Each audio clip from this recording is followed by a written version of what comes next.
today's news. Keeping an alleged leaker locked up. Calling him a flight risk and endangered his community and national security. Transgender lawmaker barred. You use decorum as a tool of oppression.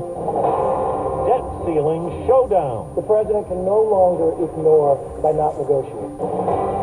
Good morning. I'm Steve Kathan with the CBS World News Roundup. We're learning more about the Air National Guardsman accused of leaking military secrets just before he appears today in a Massachusetts court. CBS's Catherine Herridge says officials want Jack Teixeira kept behind bars. Federal investigators found a gun locker at his mom's house outside Boston with a cache of weapons and tactical gear surrounding his bed. Prosecutors say 5 years ago, Teixeira was suspended from high school, mentioning Molotov cocktails and guns at the school and making racial threats. And the filing also alleges he searched online about mass killings and posted disturbing comments, saying he wanted ISIS to, quote, kill a ton of people. The Department of Justice also argues Teixeira tried to cover up the leak by destroying evidence like a laptop and game console and posted in a chat group to delete all my messages. Now to Montana, where the state's first transgender lawmaker, Zoe Zephyr, has been officially barred from the House floor. CBS's Carter Evans. 32 have voted no. Motion passes. For the second time in about 3 weeks, a state house with a Republican majority has voted to silence a Democratic state representative, this time in Montana. For more than a week, the state's first transgender lawmaker was prevented from speaking after a comment she made while opposing a Republican bill banning gender-affirming care for minors.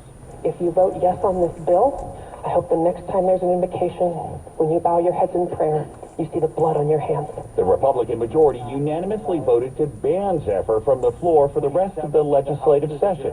If you could do this over, would you do anything differently?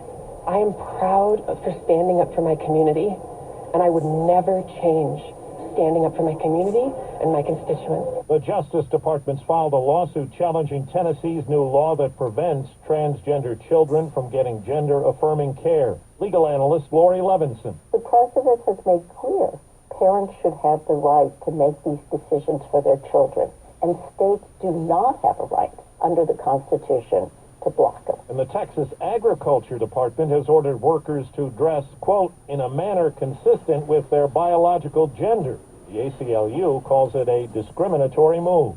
There's word from the government the U.S. economy slowed sharply from January through March, with growth checking in at just a 1.1% annual pace. In New York, a jury has heard from E. Jean Carroll in her civil case against Donald Trump. She alleges he raped her in a department store dressing room decades ago. He denies it. CBS's Elaine Quijano. Describing the alleged assault, she said, he put his shoulder against me and held me against the wall. He put his whole weight on me. He pulled down my tights.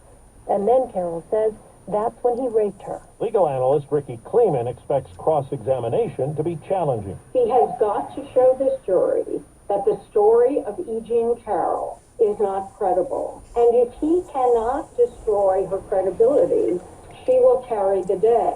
A federal appeals court has rejected a Trump effort to block the testimony of former Vice President Mike Pence in a grand jury's investigation into efforts to overturn the 2020 election. It's not clear when Pence might appear before the panel. Last night, there was grapefruit-sized hail in parts of Texas.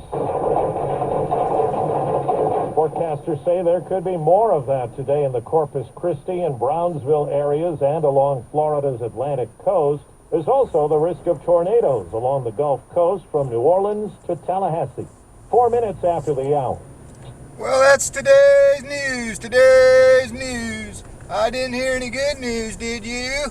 I didn't think so. I guess it's all about perspective. The glass is half full. Well, as always, I'd like to thank you again for coming along with me on these Dash Cam News adventures. You know the drill. Peace, love, and all that hippie jazz. Bye-bye, everybody.